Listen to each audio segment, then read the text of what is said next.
Hi hello नमस्कार, मी स्वाती. माझ्या व्हिडिओमध्ये तुमच्या सगळ्यांचं अगदी मनभरून स्वागत. श्री स्वामी समर्थ सगळ्यांना. श्री शिवाय नमस्तुभ्य. तर मी उठलेली 4:30 वाजता आणि सगळ्यात पहिलं किचन ओटा जो आहे तो व्यवस्थित असा पुसून घ्यायचं काम चालू होतं. पाण्यामध्ये मी विम जेल टाकलेला आहे आणि त्याच्या साहाय्याने किचन ओटा जो आहे तो पूर्ण मी पुसून घेते, कारण की रोजच्या रोज त्याच्यावरती पाली वगैरे येतात. त्याच्यामुळे मग तसाच स्वयंपाक करणं मनाला कुठंतरी बरोबर वाटत नाही. त्याच्यामुळे मग म्हणलं आपण हे सगळं पुसून घ्यायचं आणि नंतरच मग स्वयंपाकाला सुरुवात करायची. तर प्रत्येक गृहिणी जी असते ती सकाळची कामं जी आहे, सकाळची काय सकाळ दुपार संध्याकाळची जी कामं आहेत ते खूप आवडीनं आणि मनातून करत असते आणि रोजच्या रोज काहीतरी एक नवीन गोष्टी ती शिकण्याचा प्रयत्न करीत असते. माझ्या अनुभवातून मी सांगते, कारण की मला प्रत्येक गोष्ट म्हणजे कोणतीही गोष्ट शिकायची खूप आवड आहे. ती किचनमधली असू दे किंवा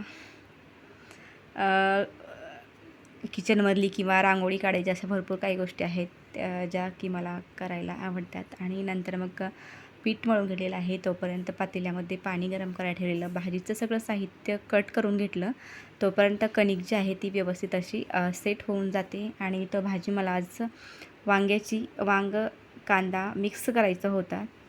जी माझी आई करत होती त्या पद्धतीचं. मी ह्याच्यामध्ये शेंगदाण्याचं कूट घालत नाही. बिना शेंगदाण्याच्या कुटाची ही भाजी जी आहे ती खूप छान लागते.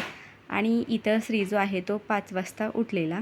मग त्याच्या पप्पानी, मी थोडंसं त्याला 2 मिनटं समजावलं आणि नंतर मग त्याच्या पप्पानी त्याला घेऊन गेलेले आहेत आणि त्याला झोल्यामध्ये टाकून हलवायचं काम चालू केलं होतं. छोटे मुलं असल्यानंतर घरात ह्या सगळ्या गोष्टी चालायच्याच.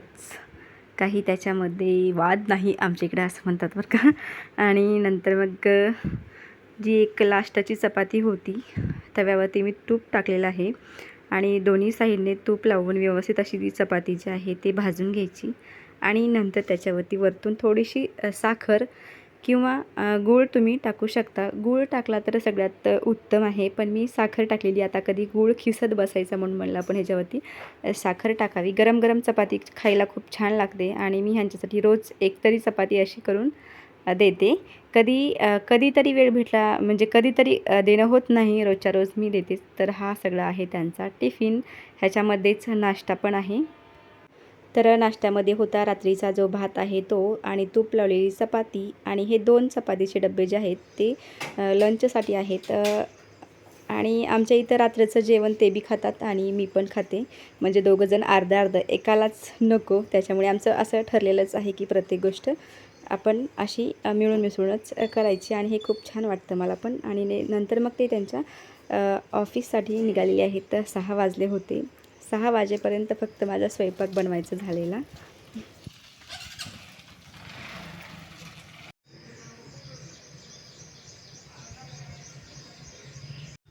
पिहू मॅडम झालेले आहे तिथं स्कूलला जाण्यासाठी तयार. हाय कर, गुड मॉर्निंग. आणि इकडे ह्यांचं काय चालू, तुझं काय चालू आहे? गुड मॉर्निंग म्हण रे.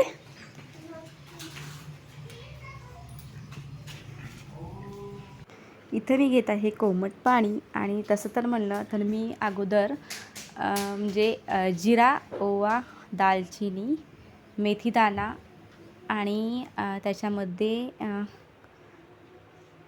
हे सगळं रात्रभर भिजत घालायचं आणि ते मी उकळून पाणी पित होते. ह्याच्यामुळे काय होतं, वजन कमी होतं. म्हणजे माझा हा खरंच अनुभव आहे बरं का. नंतर ब्रश वगैरे केला आणि इथं मी घेतलेलं आहे उद्याच्या नाश्त्याची तयारी. तर त्याच्यामध्ये तांदूळ आणि उडदाची डाळ जी आहे ती स्वच्छ 3 वेळेस म्हणजे धुवून घेतली आणि नंतर ती भिजायला घातलेली आहे. तर इथं मी आता बेडशीट आथरून घेते. बेडशीट आथरायचं काम चालू होतं. कधीकधी हे झाडून जे आहे ते लवकरच होतं आणि कधीकधी उशीर होतो. तर हे असं ह्या सगळ्या गोष्टी चालायच्याच, कारण की अगोदर आपण मेन स्वयंपाक आणि मुलांचं आवरून दिलं तर मग काय दिवसभर आपली कामं जी आहेत ते म्हणजे करता येतात. त्याच्यामुळे मग आणि कसं आहे माहिती आहे का, हे झाडून जर काढायला मी अगोदर घेतलं तर मग मला ती स्वयंपाक करताना म्हणजे स्वयंपाकाला भरपूर असा वेळ राहत नाही. त्याच्यामुळे मग मी स्वयंपाक करून घेते आणि ज्यावेळेस जास्त वेळ असेल मग त्यावेळेस मग झाडून मारायला घेते. आणि इथं श्रीजा आहे तो त्याची लोडबोड चालू होती. आणि आमच्या इथं घरामध्ये कुठं पण तुम्हाला सगळ्यात जास्त खेळणं मिळून जाईल. छोटे मुलं असल्यामुळे ह्या सगळ्या गोष्टी चालायच्याच, कारण की म्हणजे कुठं पण टाकतो, बॉल टाकतो, त्याचं काहीही खेळायचं जरी असेल त्यानंतर त्याच गोष्टीसाठी तो रडत पण बसतो. तर इथं सगळ्यात अगोदर मी बेडरूम जे आहे ते झाडून घेतलेली आहे. आत्ता माझी आंघोळ वगैरे झालेली आहे आणि श्रीची पण झालेली आहे. इथं याचं खेळणं चालू आहे आता सध्या आणि घरातली सगळी कामं झालेली आहेत. मला आता देवपूजा करायची आहे. चला तर मग, आणि आज गुरुवार आहे तर स्वामींचा मी अभिषेक करणार आहे. चला तर मग, किचन वगैरे आवरून झालेलं आहे. आता फक्त इथं दूध तापायला ठेवले. दूध आमच्या इथं 10 वाजता येतं, त्याच्यामुळे मग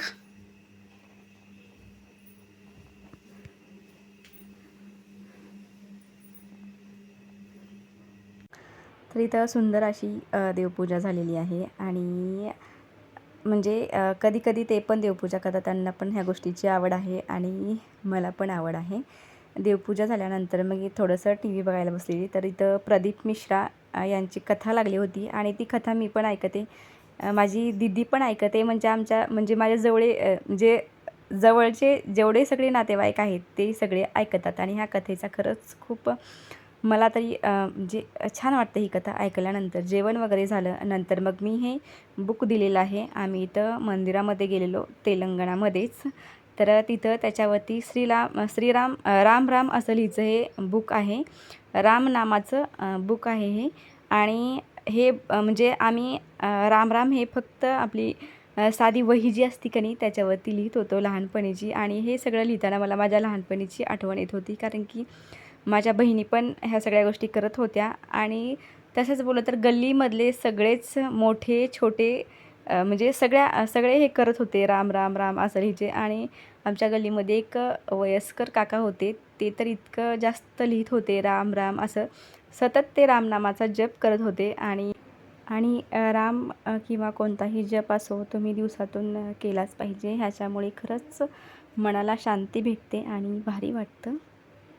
आत्ता मी वरती कपडे वाळू घालण्यासाठी आलेले, तर एकदम इथं झाडाला इतके छान मस्त असे फुलं आलेत, ते मी तुम्हाला दाखवते. चला.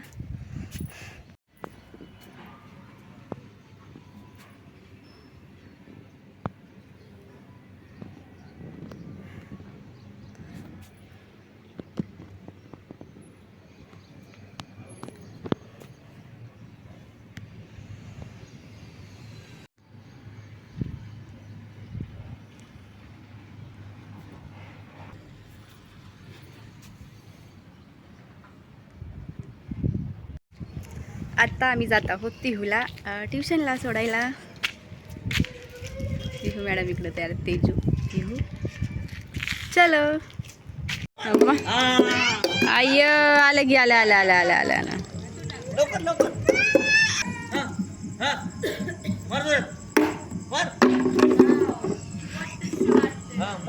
मार. हे तुम्ही बघू शकता. मार लवकर.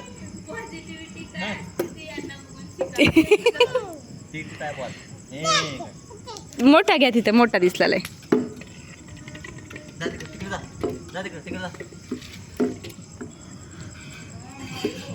चुन्नू किवला आमच्या.